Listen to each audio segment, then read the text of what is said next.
Muy buenas tardes a todos nuestros asistentes a esto que es la hora NEA, siendo las 19 horas del día 3 de marzo del 2021. Quiero pedirle a todos nuestros asistentes que desactiven sus cámaras y sus micrófonos para garantizar una grabación nítida y que podamos compartir a través de nuestro canal en YouTube. Quiero dar la bienvenida a nuestros miembros de la Red de Negocios entre Amigos que nos acompañan y una doble bienvenida a nuestros distinguidos invitados, miembros de organizaciones y asociaciones amigas. México ante el mundo y su coyuntura es el tema de hoy. ¿Qué vamos a hacer los mexicanos?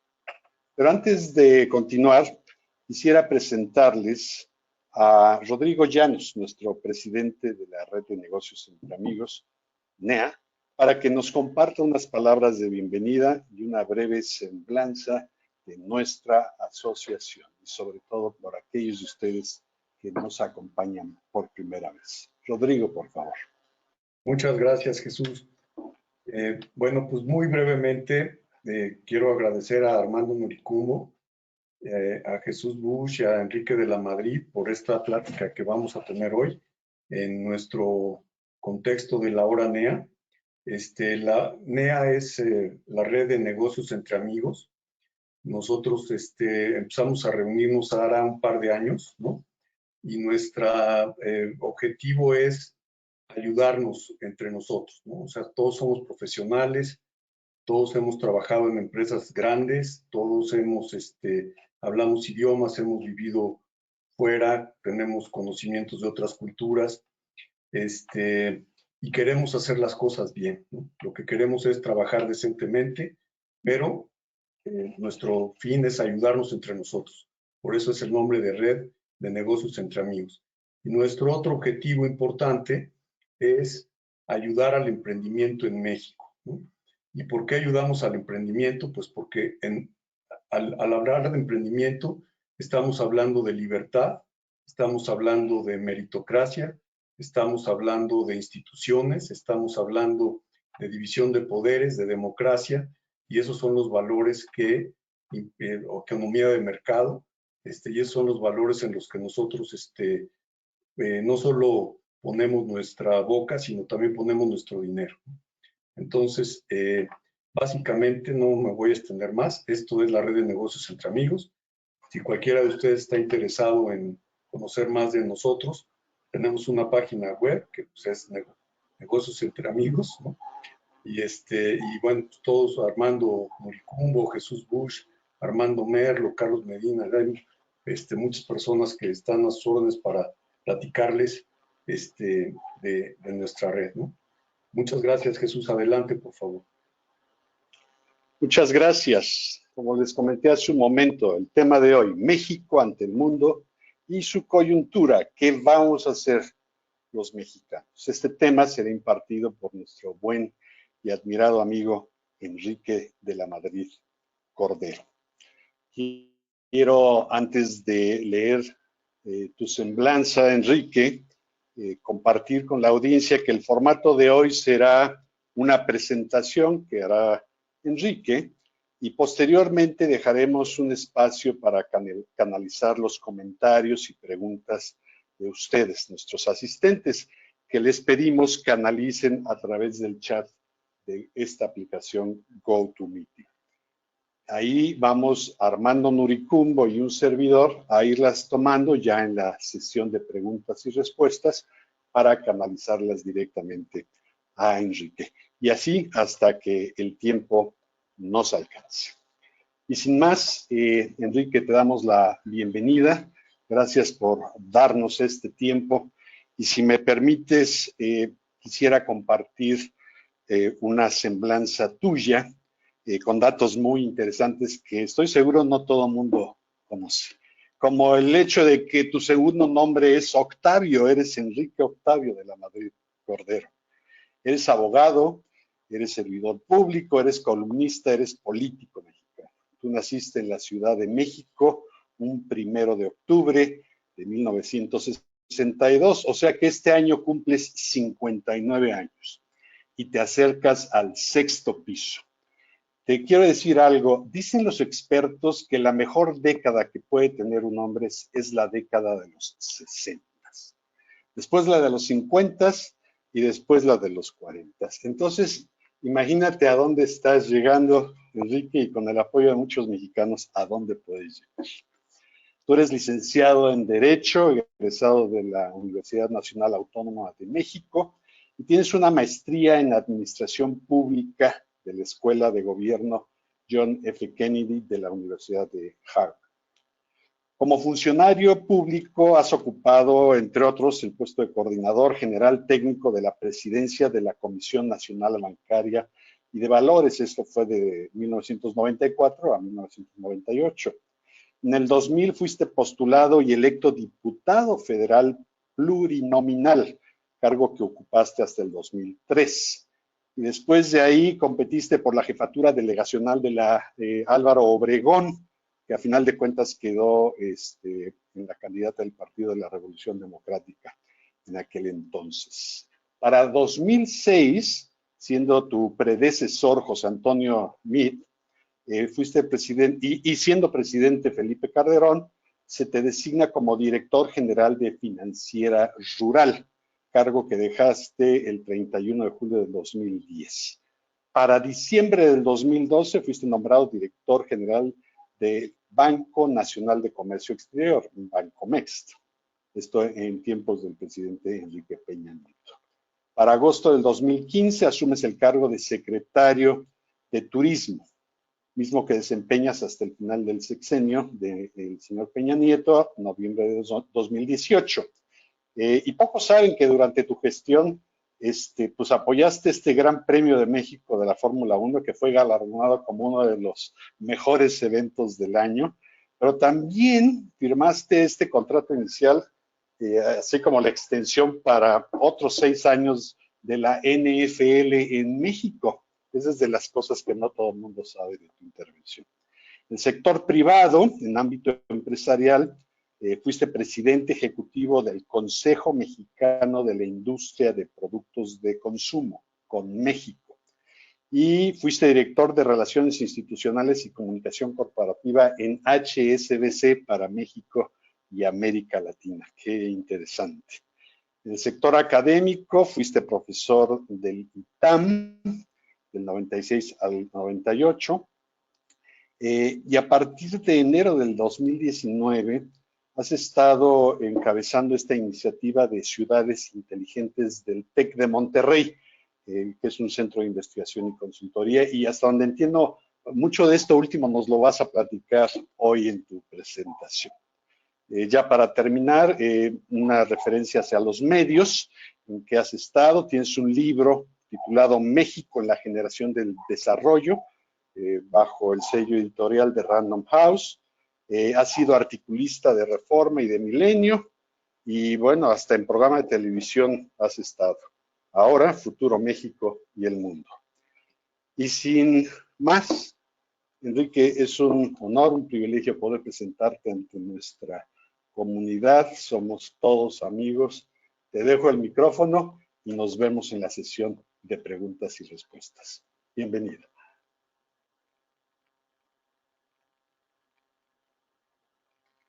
Tu micrófono para escucharte. Activado. Muchas gracias, Jesús. Gracias por la presentación y también muchas gracias a mi amigo Armando y a Rodrigo Llanos por la invitación. Y bueno, pues a los que están aquí presentes por tomarse el tiempo para tener esta conversación. Si me permiten, yo querría dedicarle entre 10 y 15 minutos, no más, trataré que sea lo menos posible, simplemente a sentar la coyuntura, algunas ideas, y con el propósito realmente de conversar, que es lo que al final del día creo que en estos eventos pues sale uno más enriquecido, ¿no? Yo he venido diciendo desde hace mucho tiempo, y creo que cada vez es más evidente, que estamos viviendo no solamente una época de muchos cambios, sino realmente estamos viviendo un cambio de época. Un cambio de época que, como seguramente muchas en el pasado, tuvieron como origen los cambios tecnológicos. Como pues hace muchos años, seguramente el cambio de época tuvo que ver con la aparición del vapor y después la electricidad y después la energía nuclear. Bueno, pues hoy en día el cambio de época tiene que ver con la economía del conocimiento, pero muy especialmente con la aparición del Internet, con el mundo digital. Y entonces este mundo digital lo que está es transformando todo, está transformando la manera como nos comunicamos, ¿no? Pues a través del WhatsApp, del correo electrónico, los jóvenes ahora a través del Instagram, cómo nos comunicamos, la manera como estudiamos, la manera como trabajamos, la manera como nos movemos, la manera como vemos el mundo.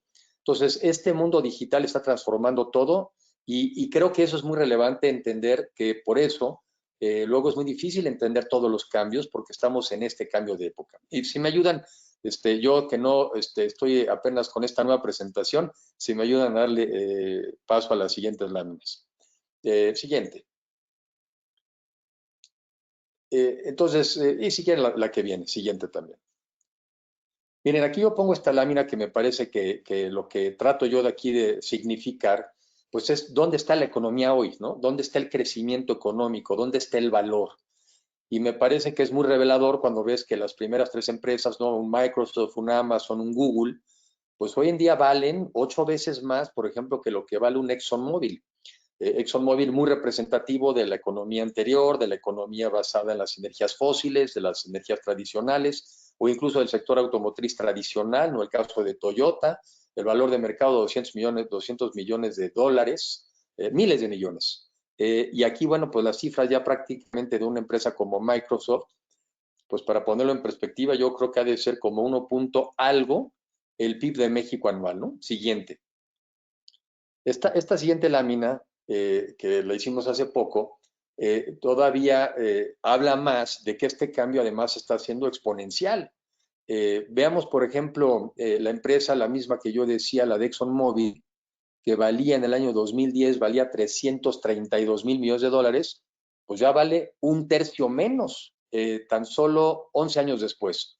Pero una empresa como Amazon, que valía 53 mil millones de dólares, pues bueno, creció por múltiplos de veces. A mí me sorprendió cuando vimos esta gráfica, cómo prácticamente este crecimiento exponencial pues se da de 6 años para acá. O sea, y este crecimiento pues seguirá así porque en este mundo digital, no recuerdo el nombre de la regla, pero al final del día lo que estás teniendo es que cada año estás aumentando el potencial de manejo de datos, de almacenamiento, de transferencia de información y reduciendo de manera significativa el costo de todo esto.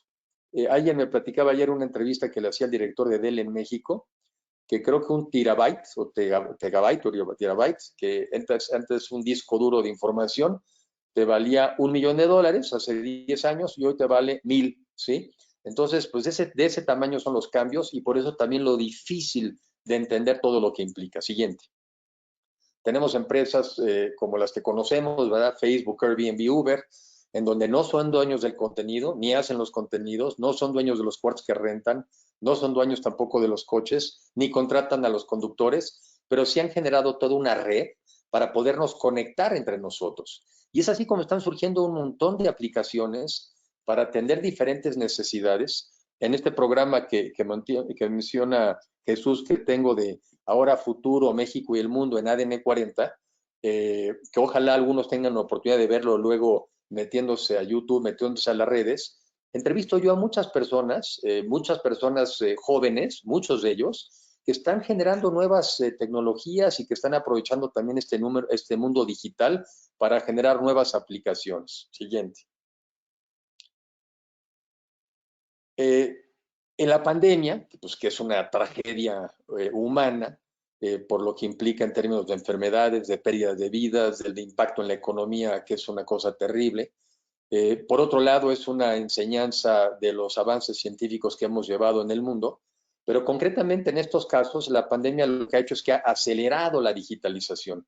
Muchos de nosotros, es mi caso, pues yo realmente prácticamente no realizaba casi nada de comercio electrónico antes de estar en este mundo. Y ahora pues ya es lo que hago, ¿no? Comercio digital, comercio electrónico. Teletrabajo, hago eso todo el día, quizá por el tipo de trabajo que yo tengo, que estoy ahora trabajando en el Centro para el Futuro de las Ciudades del TEC de Monterrey, que es un think tank, es un centro de pensamiento, pero también un centro de acción. Pues realmente estamos trabajando el equipo a través de esto y teniendo este tipo de conversaciones y este tipo de pláticas a través del teletrabajo.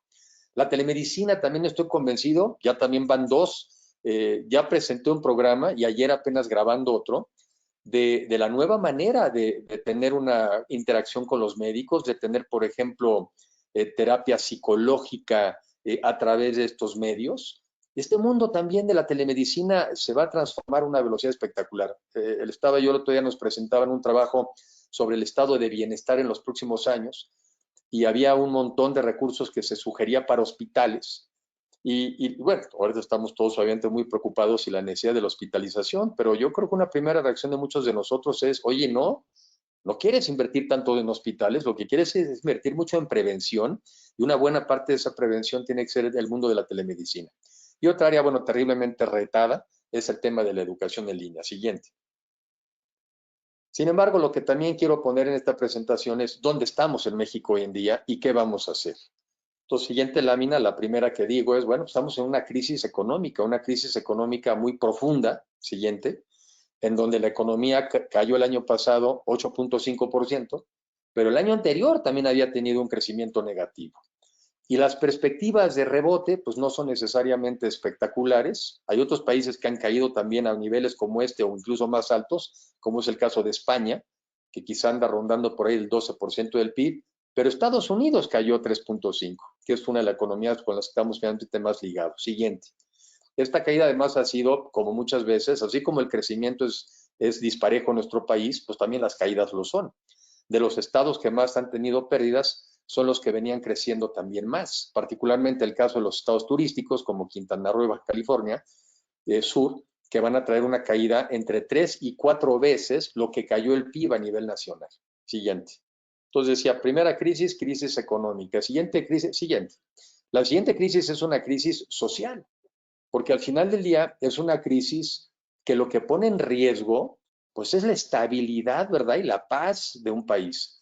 Porque nos ha llevado muchos años, muchísimos años, reducir poco la pobreza, la verdad muy poco, pero veníamos bajando hasta llegar a algo así como el 42% de la población en el año 2018, y ahora, de acuerdo a algunas estimaciones, pues esta pobreza podría subir al 53 o al 58% de la población, lo cual es una tragedia, porque pobreza hoy implica que no te alcancen los recursos para comer, ¿verdad? Que tengas que salirte de la escuela de estudiar, que en alguna presentación que también nos hacía Enrique Cárdenas, decía que el 65% de las familias en México, 65, han visto impactado, caído su ingreso en este último año, y esa caída es en promedio 50%.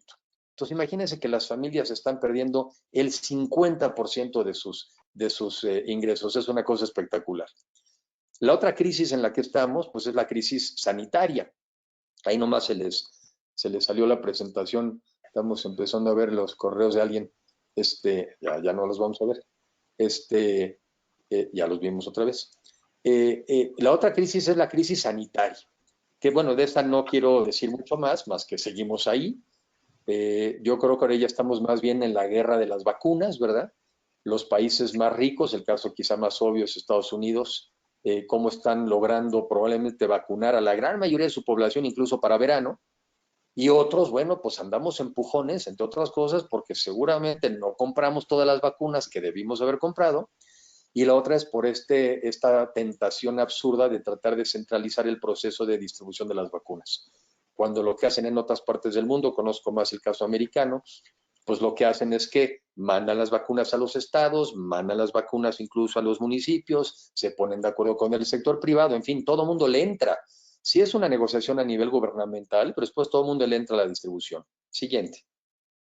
Ya habíamos pasado esa, también pasamos la sanitaria. Siguiente. Y bueno, la otra, algo que ya se ha hecho en México, prácticamente una enfermedad crónica, pues es el tema de la inseguridad y la debilidad absoluta de nuestro Estado de Derecho. Y bueno, pues aquí simplemente decir que ahora tenemos más militares en la calle, pero tenemos más muertos que incluso los que tuvimos en los primeros años de las administraciones anteriores. Entonces, pues para efectos prácticos en este tema no vamos mejor, o incluso pues se sigue profundizando un tema al cual no le hemos encontrado la cuadratura. Y por último, la siguiente, que de estas crisis, las 5 crisis que yo digo, pues una crisis de gobernanza, una crisis política, porque los mexicanos estamos confrontados, estamos polarizados, estamos desunidos, y lo absurdo es que de donde deberían de venir los llamados a la unidad, pues precisamente vienen las convocatorias a la polarización. Y yo creo que la polarización es muy buena y muy útil para llegar al poder. Seguramente es muy útil para preservarlo, pero es malísima para generar una buena gestión de gobierno y para generar resultados para el bienestar de la gente. Entonces, ahí sí, más bien la pregunta es, si la intención es ayudar a la gente, pues la polarización es muy mala. Si se insiste en la polarización, pues probablemente es que lo que se busca no es el bienestar de la gente, sino más bien seguramente afianzarse en el poder. Siguiente. Viene la llegada del presidente de los Estados Unidos, a mi juicio una gran decisión para los Estados Unidos, un gran acierto para el mundo, porque llega una persona madura, con experiencia, centrada, ¿no? Responsable, y yo creo que con muchas cosas en la cabeza, una de ellas tratar de precisamente unir más a su país, la otra cómo jugar otra vez un rol de liderazgo en el mundo que se necesita, o sea, el liderazgo mundial se necesita, y bueno, con temas que no, en el caso nuestro también son muy relevantes, como es, por ejemplo, una visión de combate al cambio climático siguiente, lo cual, a pesar de las conversaciones muy amables que pueda haber entre presidentes, pues va a implicar una confrontación con el nuestro, porque claramente allá van a apoyar una serie de energías renovables, van a querer hacer valer los contratos y las inversiones que se han hecho en nuestro país, tanto por el sector privado como por el sector público americano. Y algo que a mí también me parece muy obvio, que es que van a aumentar el rigor de las reglas medioambientales en Estados Unidos, y lo mismo tienen que hacer con todos aquellos que seamos socios comerciales. Puede que no nos impongan las reglas, simplemente nos dirán, pues no te compro tus productos. Ya no lo dijeron. Tienes que cumplir con las reglas laborales, con las reglas medioambientales, tienes que tener, digamos, solidaridad con lo que nosotros en nuestro país estamos haciendo para que tú también. Siguiente. Yo creo que siguiente es 2. Ahora la pregunta es, siguiente también. ¿Qué hacemos, no? No, antes de eso. Bueno, ¿y tenemos México con qué? ¿México puede hacer frente a esta coyuntura? ¿Realmente podemos hacerlo? Yo digo que sí. Una gran parte de nuestro país ha sido capaz de competir en el mundo, desde que se abrió México al mundo de manera más clara y a través de los tratados internacionales, pues una gran parte de México supo convertirse en un gran jugador a nivel internacional. El problema es que otra parte de México no ha podido, y esa es la que se vuelve una especie como de lastre, como de carga.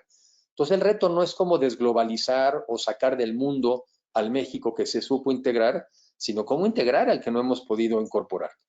Y otro elemento a mi juicio muy importante es el tema de la juventud de nuestro país, porque siendo este un mundo digital y los jóvenes naciendo con el mundo digital, me parece que todos los jóvenes se pueden incorporar mucho más rápido siempre y cuando les demos las herramientas.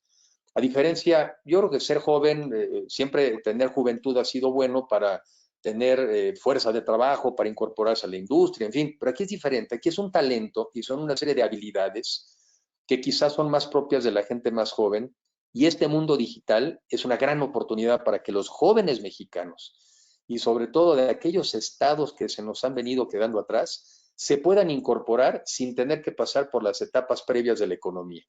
Y la otra es que, bueno, somos ricos en energías renovables que al final del día se van a imponer, que son la nueva tendencia en el mundo. Siguiente.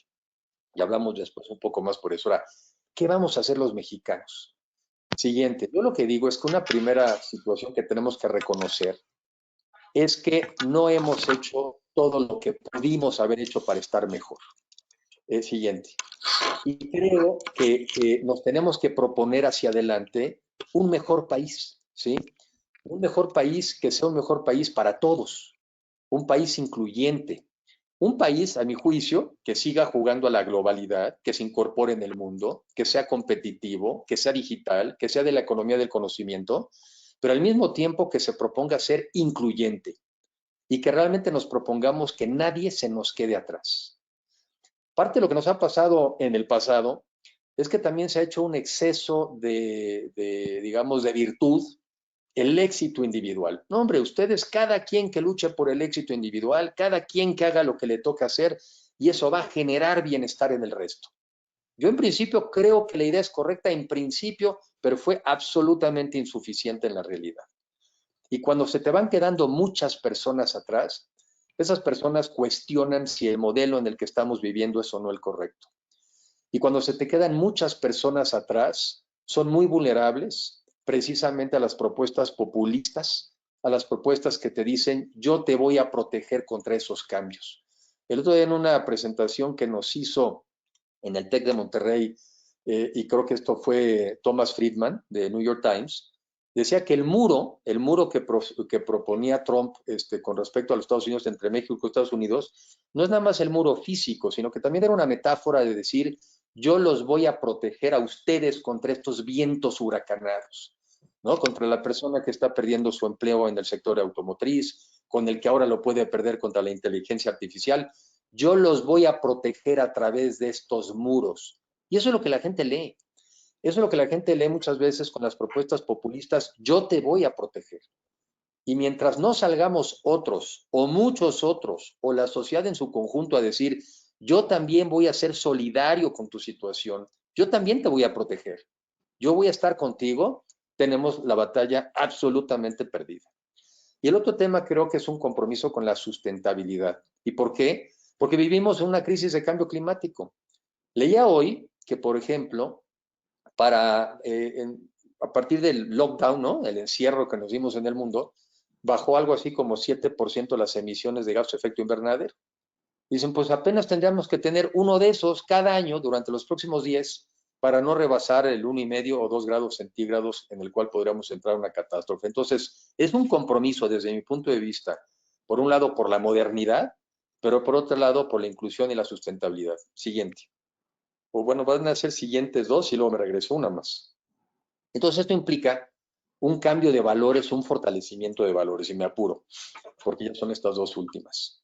A ver, otra vez, yo no creo que la visión individualista sea en sí misma incorrecta, pero hay que complementarla. No dio de sí, no dio. Y entonces se necesita que también saquemos estos otros valores que los mexicanos tenemos, que usamos en épocas de emergencia y que tenemos que usar ahora porque estamos en emergencia, que es la solidaridad y la corresponsabilidad y la empatía, el preocuparnos por los otros, el entender a los otros y claro, a partir de eso, hacer algo, porque no es un ejercicio de empatía nada más para ver qué siente el otro, qué siente si no tiene trabajo, qué siente si no logra educar a sus hijos y sentirse desvalorizado como padre de familia. No es que siente nada más, es qué siente y qué vamos a hacer. Y la otra es la plena convicción de que solamente unidos vamos a salir adelante. Unidos no quiere decir que todos pensemos igual, pero sí que hacemos un compromiso de que nos tenemos que poner de acuerdo en mínimos cuando menos. El país no aguanta esta polarización y no va a haber progreso con esta polarización y por eso tenemos que generar un compromiso de unidad. Y la anterior, perdón, y con esa termino, que es que pues el primer compromiso es, pues tenemos que votar, ¿verdad? Porque también lo que está en juego en este mundo hoy en día es la visión que algunos tenemos de, oye, una democracia con sus insuficiencias, con sus problemas, ¿verdad? Pero donde todos participemos, donde todos podamos discutir, donde si hay un gobierno que no nos quita, pues ponemos otro, donde hay libertad de expresión, libertad de pensamiento, libertad de empresa, separación de poderes, o la alternativa es un régimen autoritario, que a mucha gente le gusta, porque de alguna manera implica no tener que dialogar con las complejidades de este mundo. No, que alguien decida porque yo a este mundo no le entiendo. Bueno, los que yo creo que sí creemos que el mundo es complejo, pero sí tiene soluciones, sí creemos que un régimen democrático es mucho mejor que un régimen autoritario y pues hay que salir a defender la democracia. Perdón que me pasé 20 minutos, pero bueno, para los estándares creo que es razonable. Y con eso quería yo poner algunas ideas sobre la mesa, pues para tener una conversación. Y gracias otra vez por la invitación y esta oportunidad. Muchas gracias, Enrique. Para todos nuestros asistentes, aún no veo preguntas o comentarios en el chat. Ahora es el momento de hacerlo. Quiero pedirles mantengan sus micrófonos desactivados para mantener la calidad de esta sesión de preguntas y comentarios, que canalicen sus preguntas y comentarios a través del chat. Y bueno, nos vamos a dar de aquí a las 8:15 para dialogar con Enrique. Para esto le pido a Armando Nuricumbo socio fundador de la Red de Negocios Entre Amigos, que expongas la primera pregunta. Armando. Sí, muchísimas gracias, Jesús. Enrique, muchísimas gracias por aceptar la invitación. Es un gran honor tenerte aquí. Ya nos habías acompañado en FENG, como decía nuestro buen amigo Sergio Ducoin hace algunos años. Y bueno, yo te quisiera hacer dos planteamientos, Enrique. Muy interesante tu presentación. Con varios amigos aquí de la Red de Negocios Entre Amigos, hemos fomentado la falta de empresas de tecnología en la Bolsa Mexicana de Valores, ¿no? Y eso nos preocupa en el sentido de que pues, el futuro de México tiene que estar en que desarrollemos nuestra propia tecnología y ojalá algún día pudiéramos tener una empresa exitosa como las que describes, un Amazon, un Airbnb mexicano. Ahí creo que nos está faltando algo, que todo eso empieza pues, con el tema de emprendedores, ¿no? Y que lamentablemente también se ha ido descuidando en los últimos años. A lo mejor que nos dieras algunos comentarios, tu punto de vista sobre esta parte de qué tenemos que hacer para que México en algún momento crezca más o parte de emprendedores, de tecnología, y también desde el punto de vista de mercado de valores, pues que la bolsa mexicana no se quede como una bolsa donde al final van a haber puras empresas prehistóricas, ojalá que no, ojalá que empecemos a ver empresas de mayor valor agregado, de mayor innovación.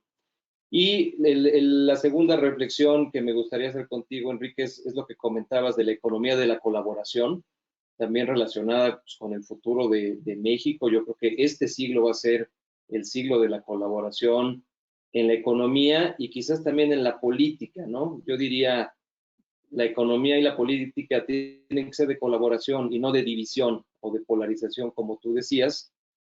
¿Qué tendríamos que hacer para cambiar esa dinámica individualista, ¿no? A la que tú te refieres y que creo que pues sí, en cierta medida funciona para ciertos sectores de la población y demás, pero para resolver los grandes problemas nacionales, creo que no va a haber otra más que la colaboración de todos los mexicanos, si no el esfuerzo nunca va a alcanzar, ¿no? A ver si pudiéramos empezar con esos dos temitas. ¿Cómo no, Armando?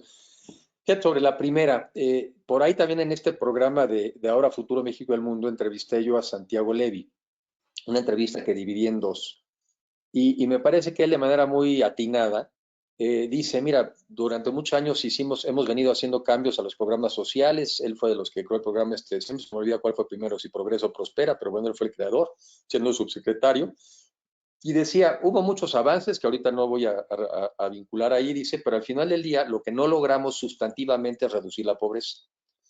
Y la conclusión que él tiene es que no se ha logrado convertir una población mejor preparada en mejores salarios. Y la explicación que él da básicamente tiene que ver con una serie de reglas del juego, particularmente fiscales, laborales y de seguridad social, que han inhibido que nuestras empresas crezcan. Y entonces realmente hay un desincentivo a ser grande. En el discurso incluso mexicano siempre hay las loas a la MIPYME, ¿no? A la pyme y a la micro. El problema es que no solamente está en el discurso, sino que en nuestro diseño. Y un poco lo que él señala, por ejemplo, son temas como, oye, si debajo de 2 millones de pesos las empresas prácticamente de ingresos prácticamente no pagan impuestos, pero una vez que pasan un cierto rango, la tasa impositiva es muy alta y luego entonces no hay incentivos para crecer. Ahí hay temas fiscales. Los temas laborales que conocemos, ¿no? Finalmente grabamos el empleo. Entonces, no sé, te graban un IMSS y al final del día muchos de nuestros empleados ni quieren ir al IMSS. Para ti ya fue un costo como empresa, para el empleado no fue un beneficio, entonces es un impuesto, pero no beneficia al empleado. Lo mismo muchas veces pasa con el Infonavit, ¿no? Lo ve el empleador como un costo, el empleado no lo ve como un beneficio, entonces es un impuesto. Tenemos impuestos a la nómina, ¿no? Entonces también tenemos ese tipo de situaciones. Entonces lo que dice, y yo creo que primero fue mi respuesta general, es que tenemos una serie de regulaciones que penalizan el crecimiento de nuestras empresas. Entonces, yo creo que en eso tiene mucha razón. No solamente basta ver los temas macrofinancieros, en fin, sino hay que meternos otra vez al detalle de ver si estamos o no generando incentivos adecuados para que las empresas quieran crecer. Cuando yo fui director de Bancomex, me di cuenta muchas veces, y quizá esta era la respuesta, de que había muchos empresarios que se quedaban contentos con un cierto tamaño, eran muy eficientes, eran muy buenos, pero no iban por más. Y yo me preguntaba, ¿por qué no van por más? y quizá en ese momento no me querían explicar o no supe preguntar. Yo creo que es un poco lo que dice Santiago Levy en sus ya varios libros, es que en México hay desincentivos a ir por más. Habiendo dicho eso, pues ahora imagínate en las empresas tecnológicas, ¿no? Que además son empresas que requieren seguramente inversiones muy importantes, entonces igual y también necesitas un régimen fiscal que incentive esas inversiones, que muchas de ellas van a tener un retorno de largo plazo. En general creo que nos falta una cultura de emprendimiento. Otra vez luego llegan gobiernos donde vuelven todavía el trabajo que nos ha costado, ¿no? Volver a generar un estigma entre las personas que se desarrollan y pueden. Entonces, bueno, nos faltan muchas, pero quise irme a la de Santiago Levy primero, porque creo que eso le aplica a la economía en su conjunto. Y después, bueno, yo lo que recuerdo de lo que he leído es que el Internet no lo descubrió el sector privado. Fue sobre todo un invento, un descubrimiento del sector de la defensa en los Estados Unidos. Entonces, la participación de los gobiernos en el desarrollo de la tecnología es fundamental. En este tema de las vacunas que hemos visto con el COVID, y que obviamente muchas cosas las iban desarrollando laboratorios, pues también el impulso que dieron los gobiernos grandotes con miles de millones de dólares, pues fue fundamental, ¿no? Entonces yo creo que se requiere una amplia participación. Y sobre el tema de competencia y economía, pues yo creo que no debemos de pasar a la ingenuidad de pensar de que vamos a pasar de una visión individualista, ahora todos vamos a colaborar. Pero la verdad es que sí es una cosa ahí en medio. Le escuché también a uno de los fundadores de Amazon, cuando en alguna plática que yo estuve ahí también, decir que, bueno, dice, nosotros no inventamos el Internet, nosotros nos montamos en el invento de otros para hacer lo que ahora hicimos, ¿sí? Las vacunas me parecen una genialidad. Un laboratorio de unos turcos, ¿no? En Alemania, son los que desarrollan básicamente la parte principal de la vacuna, pero luego llega la fortaleza, la capacidad de producción y distribución de un Pfizer, y pues es Pfizer BNP, ¿no? BN algo, que es la nueva vacuna espectacular. Y así es el mundo de la ciencia hoy. El mundo de la ciencia, pues puede haber un laboratorio por acá, se suben a las redes, yo te mando esta información, los otros dicen yo también. Entonces, sí es verdad que para hoy competir en el mundo hay que colaborar. Lo cual no quiere decir que no haya grupos que colaboren y que compitan contra otros. Y eso me lleva nomás a una reflexión adicional, que coincido contigo que la política va a ser igual. Ahora, no todos vamos a colaborar, ¿verdad? Porque también compites. Pero para crear los bloques que compitan entre ellos, se necesita colaborar. Y de eso, si quieres, platicamos un poco más ahorita cuando quiera yo hacer algunas reflexiones sobre el tema de la alianza opositora, porque es eso. Es el reconocimiento de que algunos solos ya no podrían competir ni volver a alcanzar unas mayorías. Y por eso necesitan colaborar y por eso es un régimen, una visión de coaliciones que yo creo que hacia dónde va a ir el país. Pero bueno, esa la apunto y elaboro un poco más en una siguiente intervención. Gracias, Armando. Perfecto, Enrique, gracias. Adelante, Jesús, por favor. Gracias, esto se está poniendo muy interesante, tal y como esperábamos. Antes de compartirte, Enrique, la pregunta de Sergio Ducoin, que tiene que ver con reforma energética. Él te pregunta, ¿se detendrá o seguirá? Pero antes de que la contestes, yo te quiero hacer una pregunta. ¿Cómo te debemos de ver como político? Y no te voy a preguntar si quieres ser candidato a la presidencia ahora para el siguiente término, pero ¿cómo debemos de ver a Enrique de la Madrid a partir de ahora y por los siguientes años? Porque has sido académico, has estado en el sector privado, has sido un buen funcionario. ¿Qué hay en tu visión, Enrique? ¿Cómo no? Pues a ver, yo creo que yo soy una persona que desde muy joven, por razones obvias, a mí me interesó mucho la cosa pública, la cosa política. Yo fui testigo de que sí se podía en un país, en un gobierno, donde también ya había una serie de fenómenos de corrupción y todo.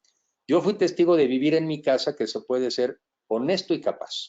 Eso yo lo viví. Entonces, a mí no me la cuentan. Yo la viví.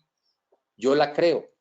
Sé que al final ya hay una posición muy cínica ante el poder, en general, pues porque muchas veces hay muchas personas que se detienen a ver pues, los excesos. Excesos que hay en la política y que son muy visibles, excesos que hay en las empresas, que son menos conocidos, excesos que hay en la sociedad civil, que son más privados, pero al final del día, bueno, pues en la cosa pública se ven más. Entonces, bueno, tuve también la oportunidad pues, de vivir el país desde muy joven, acompañé a mi papá a una campaña junto con mi hermano Miguel, que quien tiene a los 20 años la oportunidad de ver todo el país, claro, es una campaña, pero no deja de ser todo el país y de escuchar y de oír la problemática, en fin, entonces a mí eso me apasionó. Y bueno, pues yo creo que desde entonces por eso fui llevando mis estudios de derecho hacia economía, hacia finanzas, y la vida me ha dado la oportunidad también de ser servidor público en diferentes instancias, y yo diría que, y de servir, ¿sí? O sea, y de servir y sobre todo también de dar resultados. Y otra vez, nunca preocuparme mucho qué están haciendo. Oye, es que mira, están esos otros haciendo. Pues mira, con la pena, yo no. O sea, yo hago lo que me toca, me pongo una meta, trato de dar resultados. Y bueno, yo estoy muy preocupado por el país hoy, porque reconociendo, y por eso hago toda esta presentación en un principio, reconociendo de que hay muchas razones por las cuales muchos mexicanos buscaron una opción distinta ante los excesos de la corrupción, de la desigualdad y de la inseguridad. Yo me acuerdo en algunos videos antes de las elecciones dije, vamos por 3 problemas, no vayamos a acabar con 7 u 8 más. Y ahí estamos, con el riesgo de que este país, que puede ser un país desarrollado en esta generación, se nos vaya acercando más a un país como Venezuela si lo dejamos avanzar.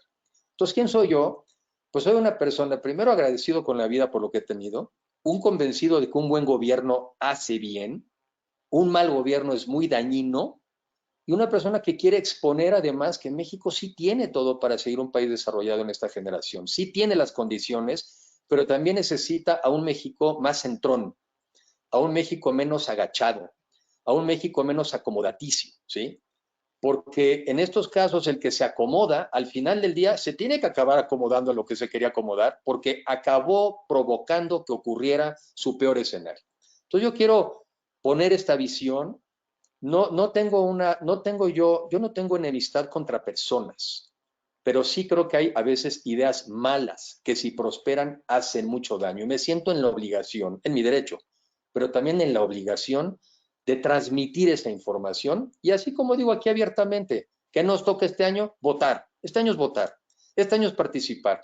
Este año es generar contrapesos en nuestro país para que los mexicanos nos forcemos a hablar, a dialogar entre nosotros. Y hago ese tipo de planteamientos y propuestas. Me veo como una persona que trata de hacer propuestas y que no le teme a que porque haya formado parte de otros gobiernos no pueda yo opinar. Porque creo que ese derecho me lo he ganado con resultados que he dado donde he estado. Yo creo que eso me da derecho a poder opinar. Pues ese soy yo. Wow, muchas gracias por esa respuesta, extraordinaria. Gracias, gracias.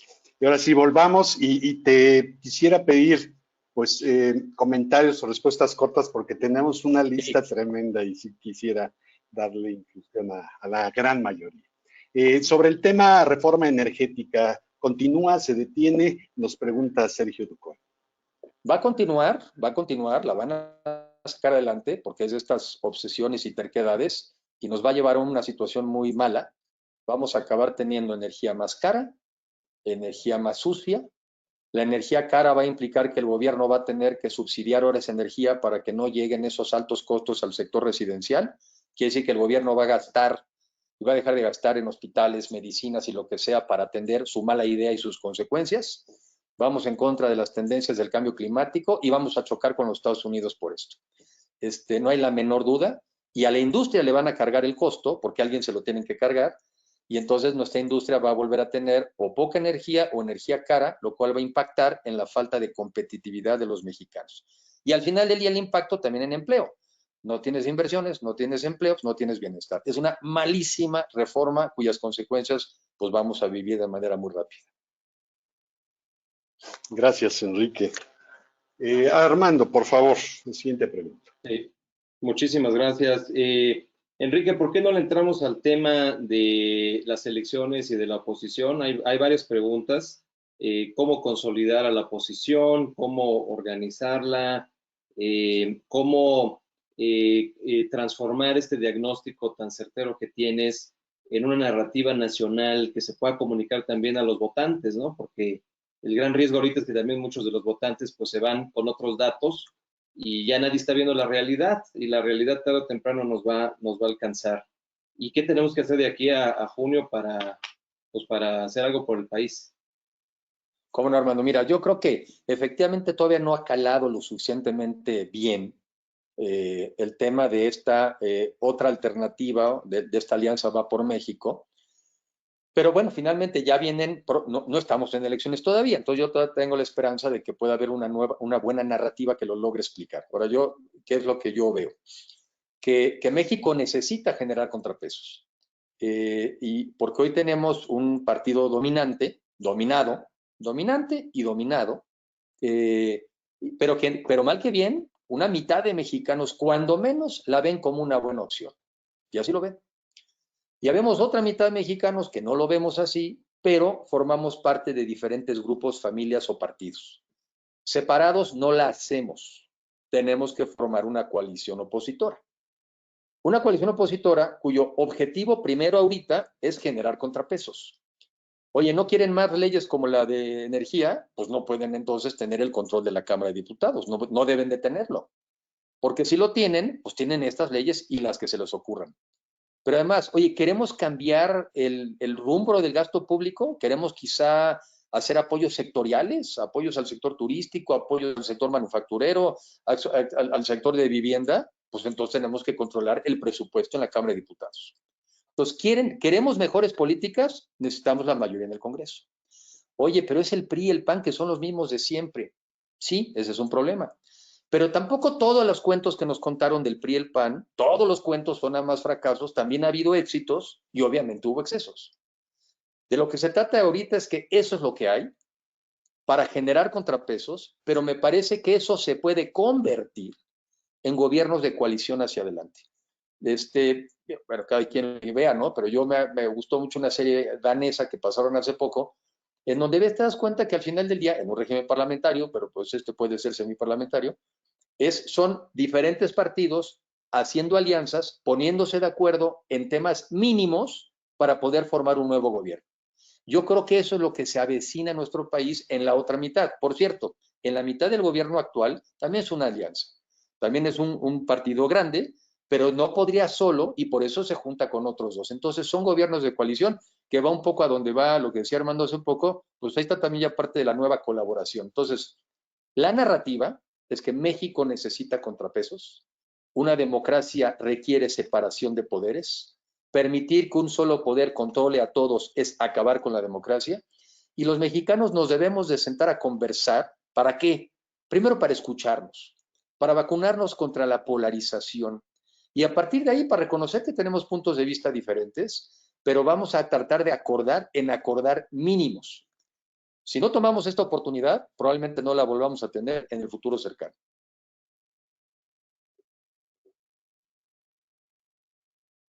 Muchas gracias, Enrique. Jesús, adelante. Gracias. Aquí voy a hacer un mix, porque varias de las preguntas tienen este enfoque hacia el qué acciones concretas podemos hacer como ciudadanos de a pie. Entre otros, Patricio del Valle, que aquí me estoy enterando es candidato independiente a diputado, está entre nuestra asistencia. Luz María Gutiérrez, ¿qué podemos hacer? ¿Qué podemos hacer ante tanta arbitrariedad?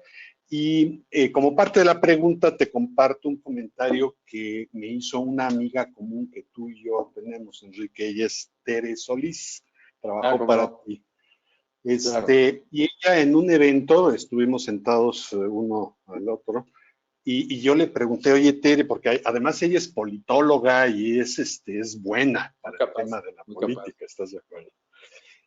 Y le digo, Tere, aquí entre nos, ¿qué debemos de hacer? ¿Sabes qué me respondió? Salir a las calles. Tenemos que salir a las calles y levantar la voz. ¿Qué opinas tú de eso? A ver, yo creo que tiene razón. Tenemos que expresarnos, tenemos que no caer en el cinismo de no hay nada que hacer, no se puede hacer nada. No ver que sí hay otras alternativas, aunque no sean perfectas, son otras alternativas. Yo pongo el ejemplo, aquí en México en política no hay Pfizer, no hay Moderna, no hay Alestra, hasta Seneca, no hay. Nomás hay, si no te gusta una opción, nada más hay la otra. En este caso es la alianza opositora. Entonces, Una alianza opositora que además todos podemos incidir, todos, en mejorar su narrativa, en ayudar a que sea algo mejor que lo que quizá hoy no vemos que sea, pero el reto es que eso se convierta. Entonces, una sí salir a las calles, expresarse y decir, pero otra muy concreta, salir a votar. Es muy común, a mí me pasa mucho, y bueno, lo seguiré diciendo, que nos pasa mucho de, sí, pero ¿qué más podemos hacer? Espérate, haz la primera. No, bueno, pero ¿qué más podemos hacer? La primera, salgamos a votar. Y en este segmento, porque también otra pregunta que me hacen mucho, es, bueno, sí, pero ¿cómo le hablamos a los grupos populares? No te preocupes de los grupos populares, preocúpate por ti. Preocúpate porque tú, tu familia, tus amigos, tus empleados, tus colaboradores asuman este compromiso de salir a votar. Es lo primero, de salir a votar. Y claro, yo diría, y de salir a votar por algo que tú creas que nos ayude a generar un contrapeso. Entonces, coincido con Tere, hay que salir y hay que expresarse. Pero además este año la salida mínima es a salir a votar. Y después, bueno, pues hay que comprometernos como ciudadanos a darle seguimiento a los temas, a ser mucho más participativos. Y después en otro comentario hago alguna referencia a la parte que como individuos podemos hacer. Pero no a veces nos pasa mucho en México de, sí, pero ¿qué podemos hacer? Ya te dije, salir a votar. Esa es la número uno. Salir a votar, porque además cuando se sale a votar, es mucho menos probable que entonces las movilizaciones o las tendencias a querer mover gente en un sentido u otro tengan más peso. Cuando los ciudadanos salimos a votar, pues tienen los manipuladores de los votos, pues tienen menos. Y el que pueda también entrarle a la vigilancia de las elecciones, ¿verdad? Como observadores, en fin. Pero yo insisto, ya es marzo, estamos a 3 meses. ¿Qué hacemos? Salir a votar y ayudar a que nuestros amigos, nuestras familias, nuestros empleados salgan a votar. Perfecto, Enrique, muchísimas gracias. Definitivamente, siempre la elección más reciente que vamos a tener es la más importante de nuestras vidas, como que siempre va subiendo el tono, pero creo que así funciona la democracia y pues, hay que participar, esa es la base de todo. Oye, cambiando un poquito de tema, tenemos una pregunta de José Abascal enfocada al famoso tema Pemex, ¿no? Y pues, ¿cuál es tu visión? Pemex, sector petrolero, algunas veces algunos lo llaman maldición de México, que pues nos mantuvo muchos años en una dinámica muy específica, ¿no? Y que ahora parece que queremos regresar a adorar este gran dios del petróleo que nos va a sacar y nos va a llevar al desarrollo, pero que en un momento dado también nos puede hacer perder la calificación, ¿no? Y la pregunta de Pepe Abascal es esa, o sea, ¿tú cómo ves el tema de la calificación de México y que en algún momento pudiera ser arrastrada lamentablemente por una baja de calificación de Pemex? Y pues la otra pregunta es, ¿Pemex tiene remedio? ¿Qué debemos de hacer ahí? A ver, empiezo por la primera respuesta. Yo creo que no tiene remedio bajo la idea de quererlo volver a ser la gran empresa paraestatal alrededor de la cual se generarían la explotación de los yacimientos petroleros y que fuera una gran fuente de ingresos para el país y tal. En ese sentido yo creo que no tiene futuro. Pues subí el otro día en Twitter que un poco decía esto. Hace 40 años, cuando la economía era fósil, ¿no? Basada en petróleo, cuando no sabíamos del cambio climático, cuando los precios del petróleo eran altos y cuando México encontró grandes yacimientos de petróleo, pues si lo ves así, hacía sentido que México le apostara al petróleo. O sea, imagínate un presidente que le digas, oiga, ahorita el mundo es fósil, hay demanda, encontramos petróleo, los árabes le prestan dinero para usted generar la industria y además ni sabemos qué es eso, el cambio climático, pues hacía sentido. Y además tenías a Pemex, no había ni que inventarlo, había nomás que fortalecerlo. Hoy en día estamos transitando de la economía fósil a de las energías renovables. Los precios del petróleo cuando son muy altos andan por ahí de los $60 el barril, pero a veces han llegado incluso a cero. Hoy sabemos que tenemos una crisis de cambio climático terrible. Y además México tiene enormes necesidades de gasto público en salud, en educación, en vivienda, en seguridad. ¿Qué fregados hacemos invirtiendo en Pemex? Entonces, lo que tenía sentido hace 40 años es un sentido en el año 2020, un sinsentido en el año 2021, por las cosas que comenté. Ok, perfecto.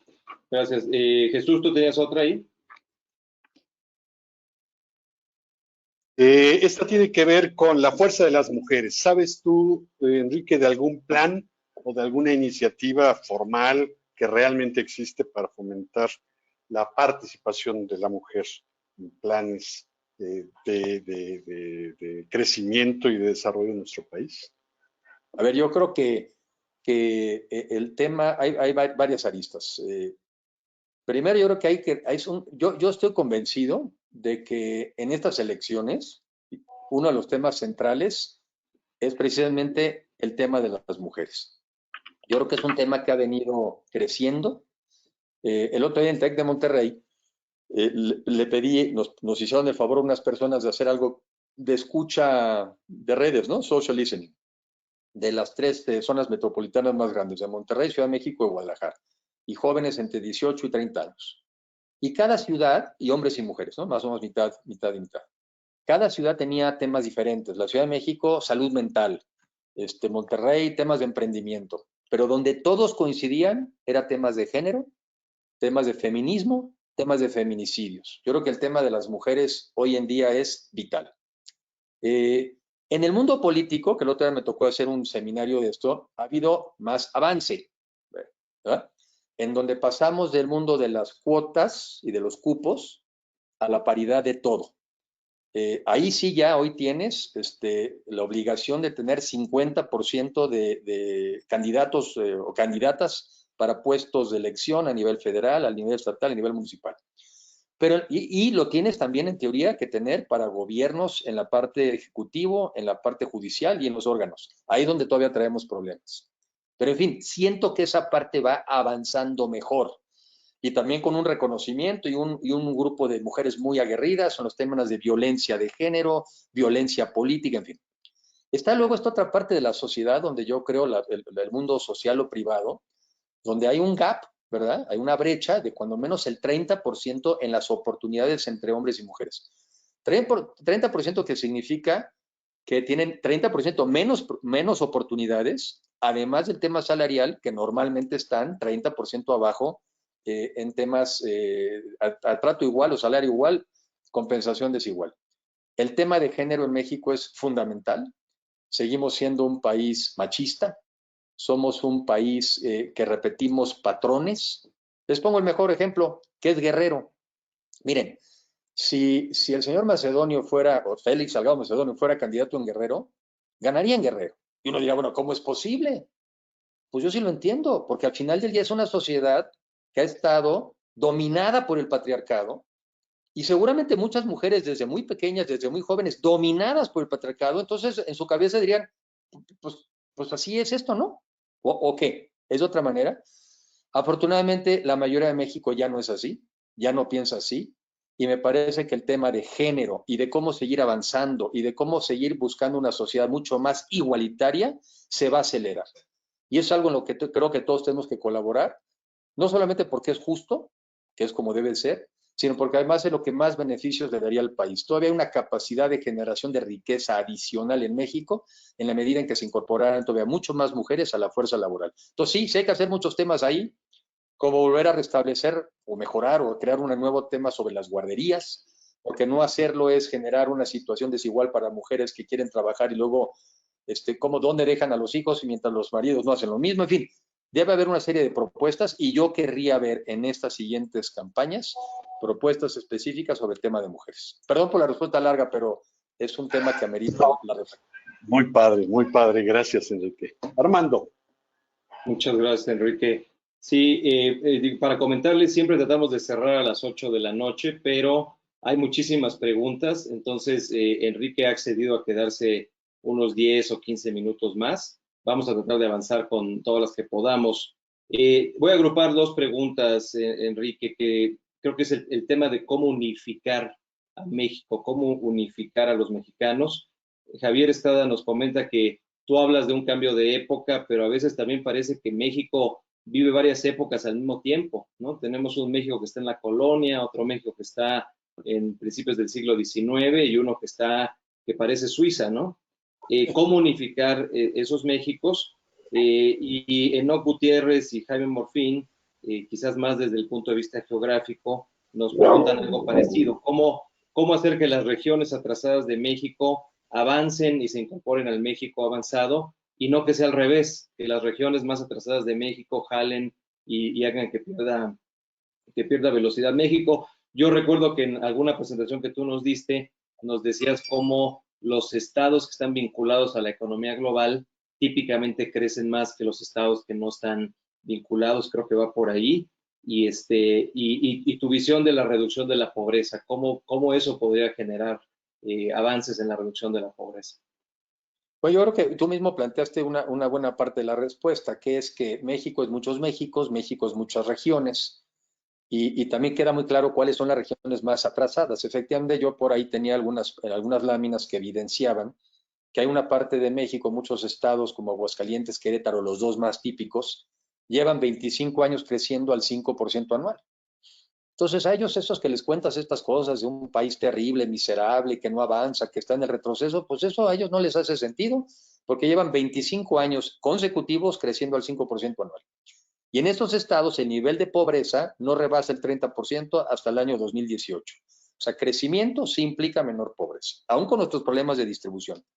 En cambio, tienes a Chiapas y a Oaxaca, durante los mismos 25 años, crecieron 5 veces menos que Aguascalientes y Querétaro, 5 veces menos.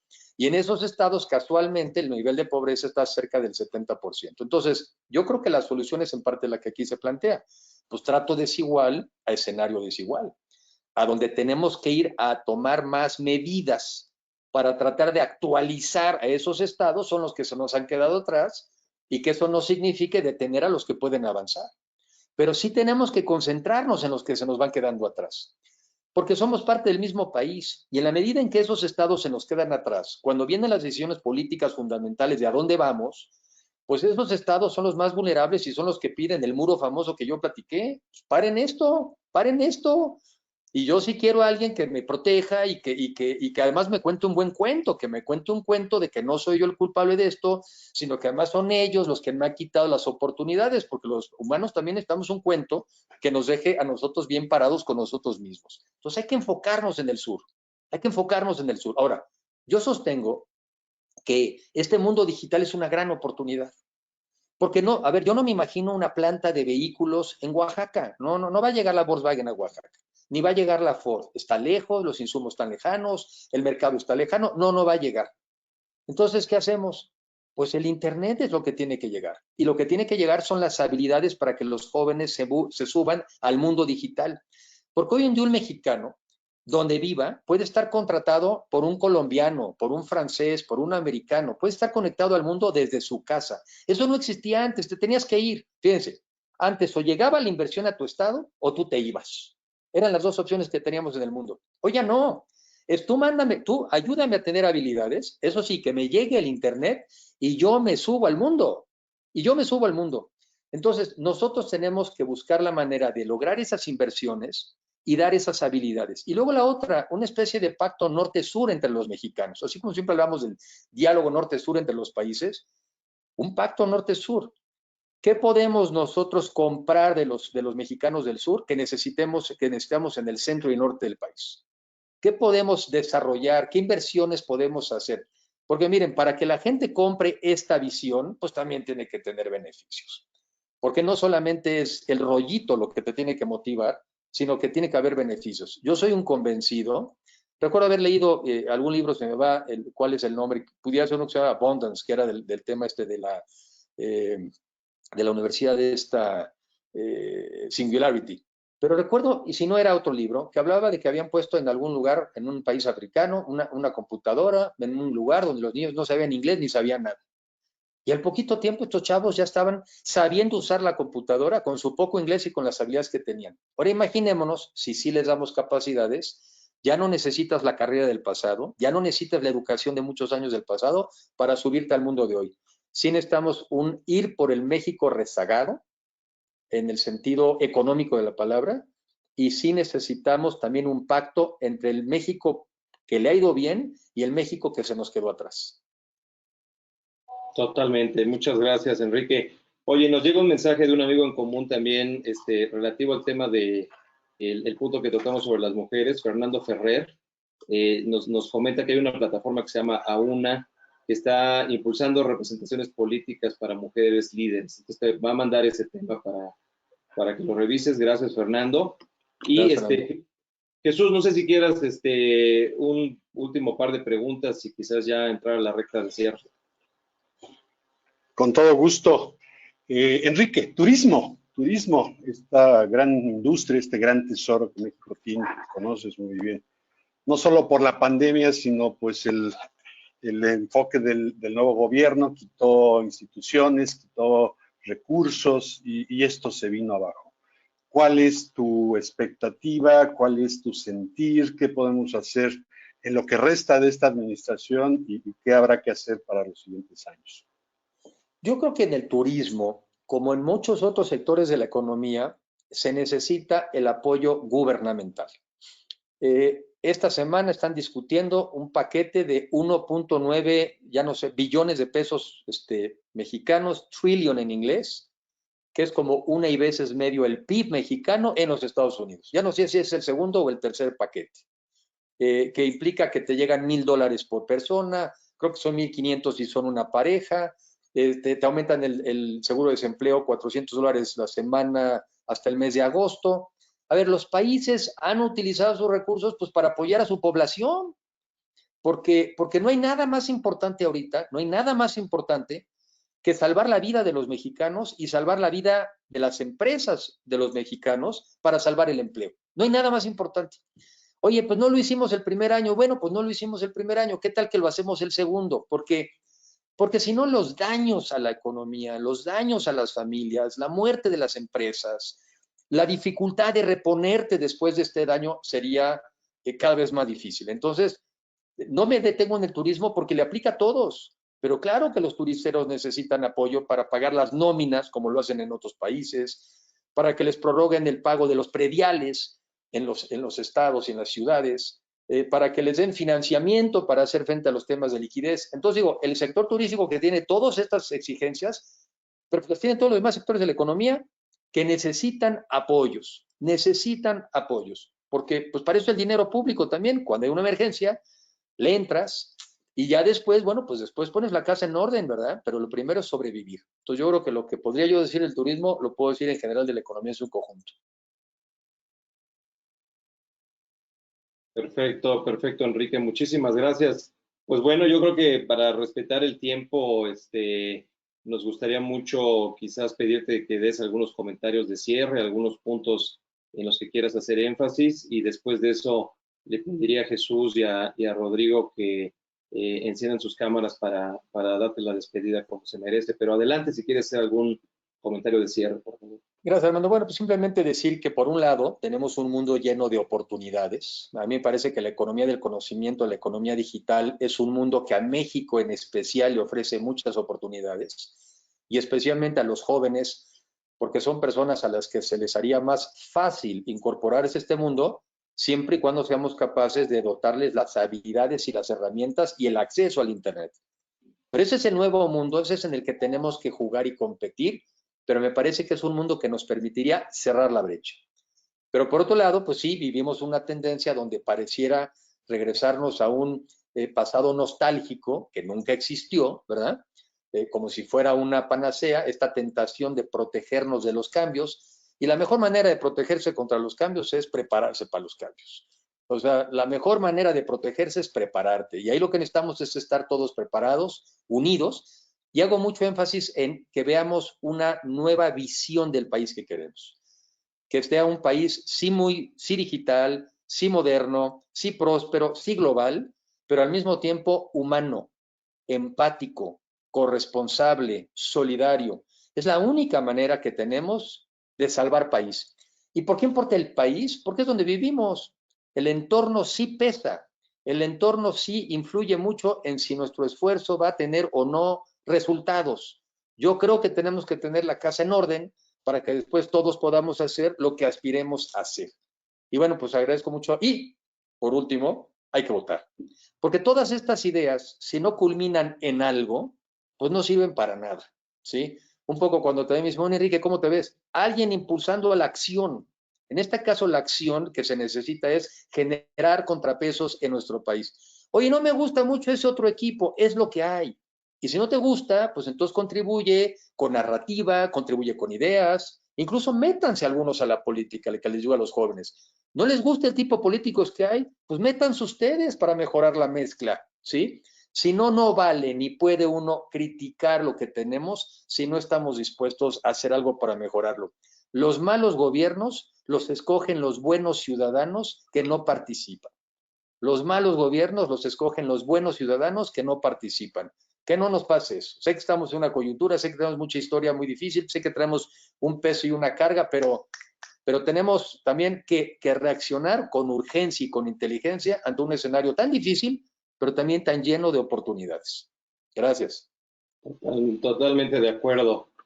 Pues muchísimas Enrique, gracias. muchísimas gracias. Rodrigo, Jesús, adelante. Bueno, sí, comentarle a todos nuestros asistentes que esta sesión se ha grabado, se va a subir al canal YouTube de NEA y estará a su disposición a partir de mañana. Agradeciéndote, Enrique, tu apertura, tu sinceridad. Creo que necesitábamos un mensaje de esta manera que nos hace sentir bien. Nos dejaste un buen sabor de boca. Y quiero pedirle a Rodrigo que nos conduzca en unas palabras. Gracias. Sí, muchas gracias. Pues mira, en primer lugar, quiero agradecer mucho a Enrique por este tiempo que nos ha dedicado con su gran experiencia y su conocimiento profundo de la situación de México. Han sido palabras muy valiosas. Desde luego tenemos que entender que este país no puede funcionar con un diálogo o con una dinámica de pobres y ricos. Tenemos que hacerlo incluyente, es importantísimo. Para esto hay que entender que la gente más necesitada le da lo mismo que haya un gobierno de derecha o de izquierda, mientras ellos estén en la pobreza y en la miseria, ¿no? Necesitamos realmente que los gobiernos que estén, pues realmente se preocupen de los pobres y que todo mundo seamos responsables de ese discurso. Dame un minuto, es que estoy tenemos que proponer una narrativa basada. Ahorita abajo. Y en un nuevo modelo, ¿no? Un modelo incluyente, como ha señalado repetidamente Enrique. Muchísimas gracias por esta ilustrativa charla, ¿no? Y luego, pues, le quiero dar las gracias especial a Armando Nuricumbo y a Jesús Bush, así como a todo nuestra red de negocios entre amigos, a Sergio Álvarez, Ducoin de FENG, a nuestros colegas de CONCE, a Eduardo Vázquez y a la gente del Club 51. Ha sido una plática muy ilustrativa, de verdad. Muchas gracias, Enrique, y esperamos poderte tener con nosotros en otra ocasión en algún tiempo. Les pido a todos, por favor, abrir sus cámaras, abrir sus micrófonos y vamos a darle un fuerte aplauso a Enrique, como se lo merece, por esta gran plática que nos dio. Muchas gracias. Muy bien, Enrique, felicidades.